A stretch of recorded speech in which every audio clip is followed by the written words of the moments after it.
You sat down to do the one thing that actually matters, and you didn't move. Not because you couldn't, you had energy, you just spent 3 hours of it on a screen, scrolling, tapping, watching. But 10 minutes on the real thing? Your body acted like you asked it to lift a car, so you called yourself lazy. Again, you promised tomorrow would be different.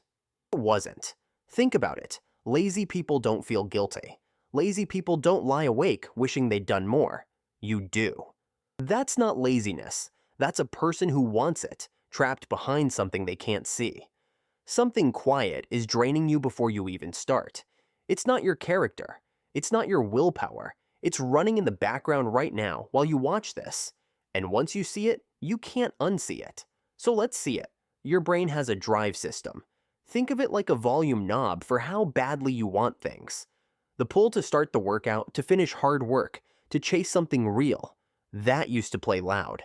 But every time you grab an easy hit, the scroll, the notification, the quick clip, your brain gets a free spike of dopamine, the chemical that fuels that pull, for almost no effort.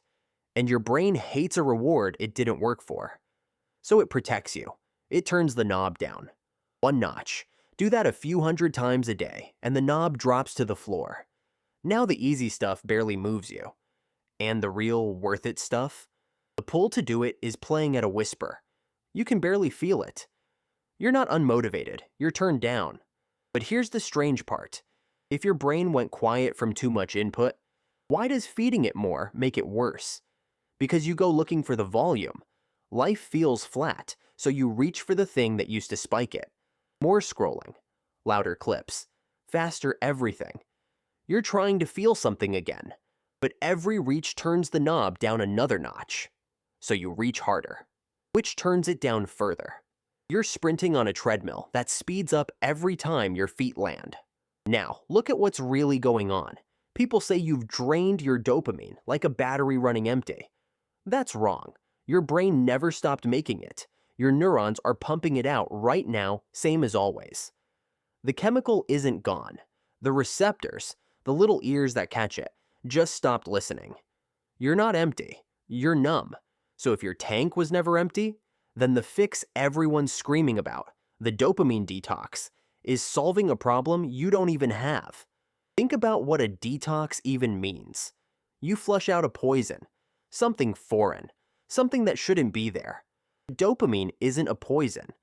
Your brain builds it on purpose, every second, to run your whole life, to move, to learn, to care about anything at all. You can't flush it. You'd be flushing the engine. So the weekend where you stare at a wall and call it a cleanse, you didn't reset a chemical. You just took a break from the screen and felt a little clearer. Nice, but that's not a detox. That's a placebo with really good marketing. And it fails by Wednesday because it never touched the real problem.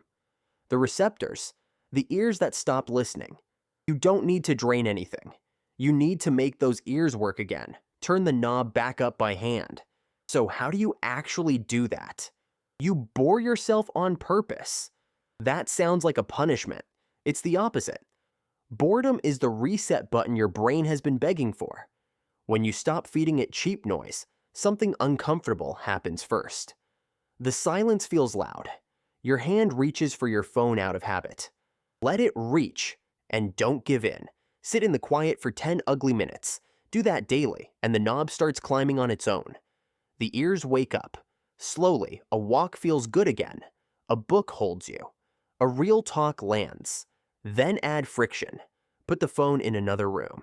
Make the cheap hit a little harder to grab, and the worthy thing a little easier to start. That's the whole reset. Less noise, more quiet. A few small walls. Boring, on purpose. But knowing all this changes nothing if you still can't get off the couch. So why does starting feel impossible, even now? Because you're waiting to feel like it. And the feeling is never coming first. Watch the order here. Motivation isn't the spark that starts the work. It's the paycheck for work you already started. You don't get paid before the shift. You get paid after. So stop waiting to feel ready. You won't. Instead, shrink it. Don't get in shape. Put on one shoe. Don't write the book. Open the file and type one ugly sentence. Make the first step so small it's almost stupid, because the moment you move, even badly, even for 30 seconds, the knob clicks. The wanting shows up. Not before, after. You were never lazy. You were just standing still, waiting for a feeling that only comes to people in motion. So take the first ugly step, today. Watch what arrives once you're already moving.